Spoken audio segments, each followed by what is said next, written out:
Here's a good stat that the Cincinnati Bengals are the first team since the inception of indoor practice facilities to make it to the conference championship of their said conference without an indoor practice facility. Wow. Stat that. Congratulations. That's real.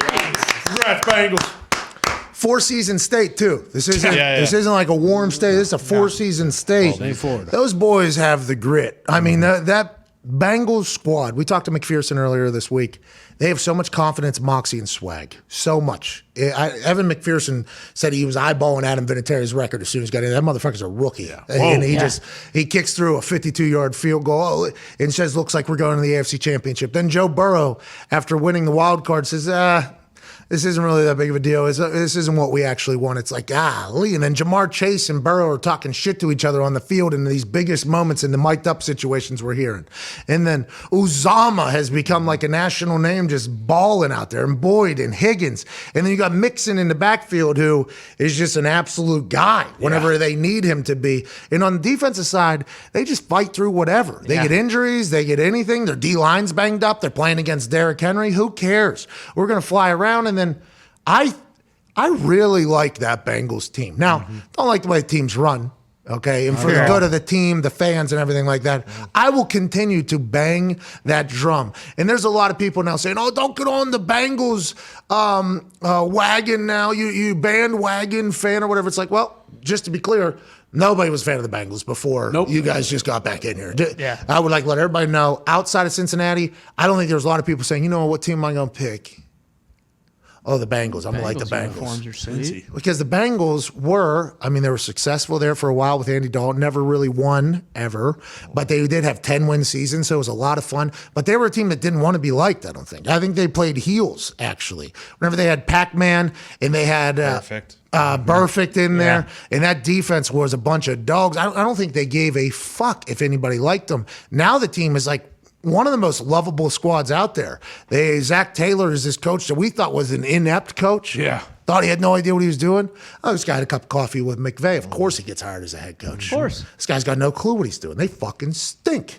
Now, all of a sudden, he's handing out game balls at bars around town. They're in the AFC fucking championship game. He needs to be in conversation for like, oh, this guy can coach, but it's going to take a little bit to build your culture. Just like whenever somebody gets hired for a head coaching position now, and we say this is a bad hire, and in year one they're terrible, we state that, hey, we said he was going to be bad, so it gets loud and loud and loud and loud. But by year 3, year 4, maybe they have their entire culture set in. It feels like that's what Zach Taylor's got over there.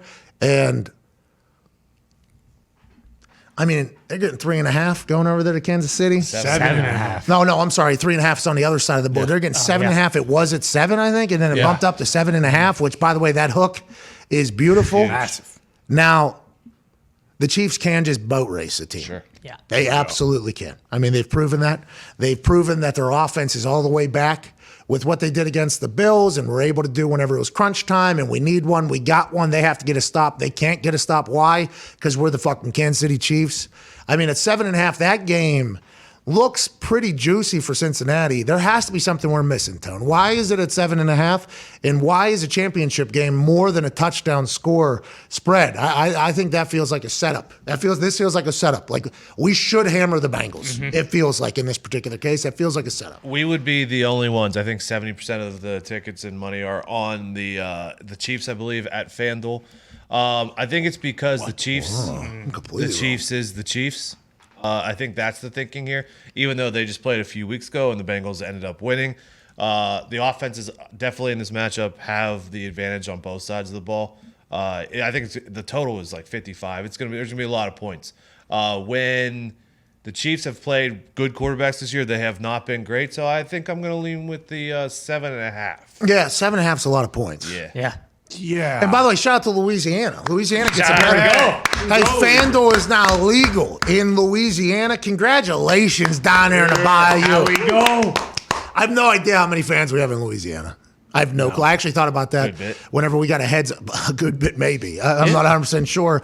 Well, we found out from FanDuel, hey, FanDuel is about to be legal in Louisiana. We don't know when. We don't know the exacts. And then somebody tweeted out that it was, it's breaking Friday morning, it's happening or something like that. But with the way the regulators are and the way these states roll out, it is a massive question mark on when the dates are going to be. Louisiana coming on board right before championship weekend. Fucking let's go down there. Congrats. I was just looking at my bets for this weekend, and do you think the Chiefs and the Bengals will each score a touchdown in each half? Yeah. It's only minus 128. Right? Hey, that's not bad. There we go. That's not bad there. Can you explain minus 128 to people? That is, you have to bet $128 to win $100 or $12.80 to win $10. That's what we call the juice there. You see? If it's plus 100, minus 100, you bet 100, you win 100. You bet 10, you win 10. That's the juice. It's kind of how the books make their money. And the lower the minus, the worse the odds for you. Correct. Which means it is a favorable thing to happen. The bigger the minus, the more favorable it probably is to happen. So you're going to have to invest more to make more because FanDuel knows that that's potentially going to happen as well. Yeah. So that is the juice is the handicapping in golf. The juice is the leveling the playing field between the sports book and the gambler.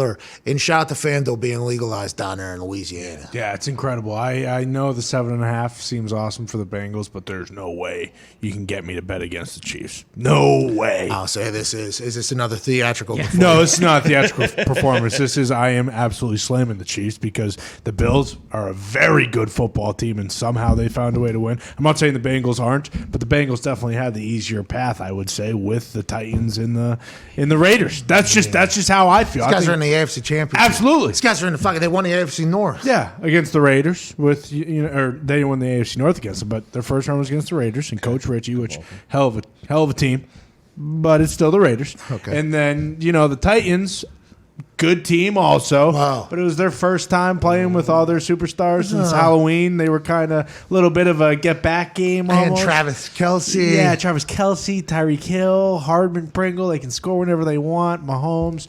Yeah, I'm thinking maybe I'm up in the air then.